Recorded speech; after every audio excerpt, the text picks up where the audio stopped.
beyond the entertainment industry, Rob and Michelle Reiner devoted their lives to political activism. They were big champions for progressive causes for decades. NBC4's Conan Nolan joins us now with a look back at the couple's political impacts. Conan? That's right, and it was significant. Rob Reiner was well known for his ability to craft a movie, but he was also well known in Hollywood in bringing people together to benefit public policy. He was interested in politics, certainly democratic politics, but he was more interested in social change.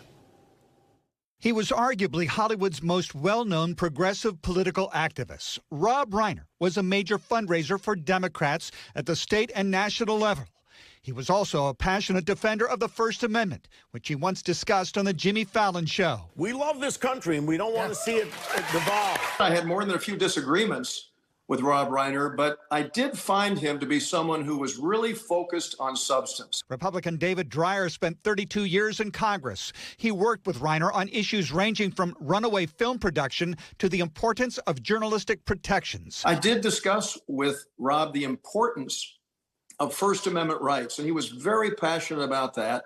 And we talked about the imperative of a free press. Perhaps the most poignant element to Reiner's activism, his focus on childhood health and education.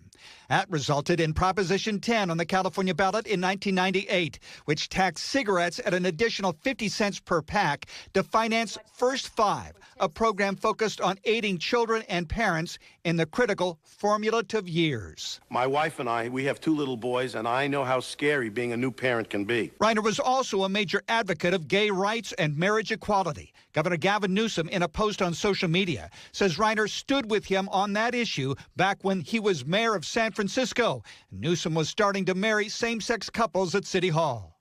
It was Rob who reached out. It's how I got to know him, saying he had my back at a time when a lot of members of my own party, the Democratic Party, didn't. And so he's been a friend for decades. In one of his last interviews before his death, talk show host Piers Morgan asked Reiner for his reaction to the murder of conservative activist Charlie Kirk. Horror, absolute horror. It's beyond belief what happened to him, and that should never happen to anybody. I don't care what your political beliefs are. But Reiner was a fierce critic of President Trump's. The guy never says anything that's truthful.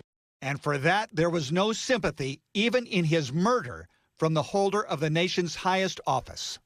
He was a deranged person as far as Trump is concerned. He became like a deranged person, Trump derangement syndrome. So I was not a fan of Rob Reiner at all, in any way, shape, or form. I thought he was very bad for our country.